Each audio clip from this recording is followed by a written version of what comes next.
अस्सलाम वालेकुम। आज की वीडियो में हम करेंगे लॉगरिथम का। ये क्वेश्चन है, कमेंट सेक्शन में एक स्टूडेंट है, उन्होंने मुझे ये कहा था कि आप ये क्वेश्चन सॉल्व कर दें। तो वो मैंने सोचा कि वीडियो बना लेते हैं। और अगर अभी तक आपने मेरा चैनल सब्सक्राइब नहीं किया तो उसको सब्सक्राइब कर दीजिए। और अगर आपको भी कोई क्वेश्चन सॉल्व कराना हो तो वो भी मुझे कमेंट सेक्शन में आप बता दीजिएगा। जितने स्टूडेंट्स का हो सका मैं सॉल्व करूँगी। तो स्टार्ट करते हैं। मेरे पास क्वेश्चन नंबर जो गिवन क्वेश्चन है वो है कि log base 8 5 is equals to b, express log base 4 to the 10 in the terms of b।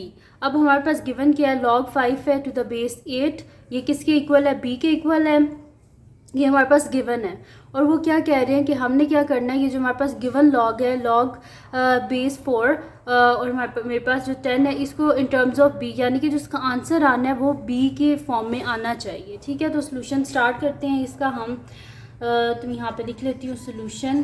तो हमने किसको b के इक्वल लेके आना है, इसको log 10 टू द बेस 4। तो मैं यहाँ पे लिख देती हूँ log बेस 4 10। ठीक है, ये हमने इसको सॉल्व करना है। तो मैं इसको इस तरह लिख सकती हूँ ना, मेरे पास 10 है तो 10 को मैं अगर इसके फैक्टर्स देखूँ तो मेरे पास क्या आता है, 2 5 are 10। तो मैं इसको इस तरह लिख सकती हूँ ना, log बेस 4 और 10 को मैं लिख लूँगी 2 इंटू 5। ठीक है, आप क्या कर लेंगे, लॉग की हमारे पास एक प्रॉपर्टी होती है कि लॉग ए बी जो है, यानी कि ए मल्टीप्लाई बाय बी, ये मेरे पास किसके इक्वल होता है, लॉग ए प्लस लॉग बी। ठीक है, तो ये वाली प्रॉपर्टी जो है वो मैं यहाँ पे लगाऊंगी। तो मेरे पास क्या हो जाएगा, लॉग बेस 4 2 और ये प्लस है तो ये किस में चेंज हो जाए, सॉरी मल्टीप्लाई है तो ये किस में चेंज हो जाएगा, प्लस में, लॉग बेस 4 5। ये हो गया मेरे पास। अब क्या इससे नेक्स्ट हमने स्टेप करना है।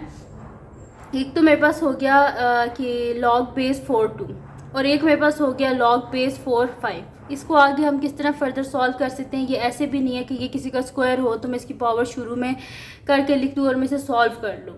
तो इधर हम क्या करेंगे, इधर हम एक फार्मूला यूज़ करेंगे जिसको बोलते हैं चेंज ऑफ बेस फार्मूला। ठीक है, तो चेंज ऑफ बेस फार्मूला मैं इधर साइड पे लिख देती हूँ। वो हमारे पास ऐसे होता है कि अगर हमारे पास गिवन हो लॉग बेस ए बी, तो हम इसे किस तरह लिखते हैं कि बेस को डिनोमिनेटर में लिख देते हैं और जो लॉग के साथ वैल्यू होती है उसे न्यूमरेटर में लिख देते हैं। जैसे log B divided by log A, जो बेस है वो डिनोमिनेटर में लॉग के साथ चली जाती है और न्यूमरेटर में जो लॉग के साथ जो वैल्यू होती है वो रह जाती है। तो वो यहाँ पे हम अप्लाई करेंगे चेंज ऑफ बेस फार्मूला। तो यहाँ पे मेरे पास क्या हो जाएगा, log of 2 divided by log of 4, base जो है वो डिनोमिनेटर में चलेगी। इसी तरह यहाँ पे भी होगा log 5 divided by log 4, base जो है वो डिनोमिनेटर में लॉग के साथ चलेगी। और यहाँ पे क्या होता है हमारे पास, क्योंकि हम चेंज ऑफ बेस फार्मूला कर रहे हैं, तो चेंज ऑफ बेस फार्मूला, तो यहाँ पे क्या होता है, यहाँ पे बेस हम इन दोनों के साथ जो है वो सेम लिख देते हैं। ठीक है, सेम जो बेस हमें चाहिए होती है वो हम इसके साथ लिख देते हैं, लेकिन दोनों के साथ जो बेस है वो सेम होनी चाहिए। तो यहाँ पे अगर आप क्वेश्चन में देखें तो हमारे पास बेस क्या लिखी हुई है, यहाँ पे 8 लिखी हुई है। तो हम यहाँ पे भी बेस क्या लिखेंगे, 8 लिखेंगे। तो मैं यहाँ पे लिख देती हूँ कि बेस 8, यहाँ पे भी बेस 8, यहाँ पे भी बेस 8 और यहाँ पे भी बेस 8। तो इसको बोलते हैं चेंज ऑफ बेस फार्मूला। के जो बेस थी मतलब कि पहले जो गिवन बेस थी उसको हमने क्या कर दिया, डिनोमिनेटर में लिख दिया और इसकी बेस जो है उसको हमने चेंज कर दिया जैसे कि हमें चाहिए थी। तो यहाँ पे हो गया मेरे पास लॉग बेस 8 2 और यहाँ पे क्या है, मेरे पास 4 है। तो 4 क्या होता है मेरे पास, 2 का स्क्वायर, तो मैं इसे लिख दूँगी 2 power 2 plus log base 8 5 divided by यहाँ पे मेरे पास क्या हो जाएगा कि लॉग बेस 8 मेरे पास आ जाएगा और इसको भी लिख देती हूँ मैं यहाँ पे कि मेरे पास 2 का स्क्वायर है। ठीक है जी, ये हो गया। अब यहाँ से क्या होगा कि लॉग, यहाँ पे मेरे पास आ जाएगा लॉग बेस 8 2, पावर जो होती है लॉग में क्या हो जाता है, शुरू में आ जाती है, तो 2 लॉग बेस 8 2, ये दोनों बिल्कुल सेम हो गए, यानी कि क्या होगी, कटिंग होगी। प्लस हमारे पास गिवन क्या था कि लॉग बेस 8 5 किसके इक्वल है, बी के इक्वल है। तो इसकी जगह क्या लिख देंगे, हम बी लिख देंगे। और यहाँ पे हमारे पास क्या है, बेस 8 है और यहाँ पे क्या है, 2 का स्क्वायर है। अब इसको सॉल्व करने के लिए हम क्या करेंगे कि हमारे पास एक और लॉग में फार्मूला होता है कि अगर हमारे पास लॉग बेस ए और ए, यानी कि बेस और लॉग के साथ जो हमारे पास गिवन नंबर है, अगर ये दोनों सेम हो तो आंसर किसके इक्वल आता है, 1 के इक्वल आता है। तो हम इसको सेम बना सकते हैं। वो किस तरह हम बना सकते हैं कि 2 का जो हमारे पास होता है क्यूब, वो किसके इक्वल होता है, हमारे पास 8 के इक्वल होता है। तो हम इसको क्या करेंगे, यहाँ पे मैं लिख देती हूँ लॉग बेस 8 2 पावर 2 और मैं इसे लिख देती हूँ 3/3। ठीक है, 3 को 3 से कट करें तो आंसर क्या आता है, 1 आता है। ठीक है, लेकिन हम क्या करेंगे कि ये 2/3 को बाहर कर लेंगे और इस 3 को अंदर कर देंगे। 2 की पावर 3 क्या बन जाएगा, 8 बन जाएगा। तो मैं इसको करके आपको बताती हूँ। तो यहाँ पे मेरे पास हो जाएगा कि ये यहाँ पे तो कटिंग होगी थी ना, तो जब तो यहाँ पे क्या पीछे बच गया 1, तो 1/2 और साथ में प्लस का साइन, और यहाँ पे मेरे पास क्या आ जाएगा b, और मुझे क्या चाहिए, 2 का क्यूब चाहिए ना, क्योंकि मुझे बेस और ये जो लॉग के साथ जो वैल्यू है इसको मुझे सेम करना है। तो मैं इधर लिख दूँगी लॉग बेस 8 और इसको मैं लिख दूँगी 2 पावर 3, और ये 3 जो था इसको मैं अंदर ले आई हूँ और ये जो 2 है इसको बाहर ले जाते हैं, तो इसको लिख देते हैं 2/3। ठीक है, मल्टीप्लाई हो रही है ना, बेशक इसको इधर लिख दो या इसको इधर लिख दो, कोई फ़र्क नहीं पड़ता क्योंकि ये मल्टीप्लाई हो रहा है।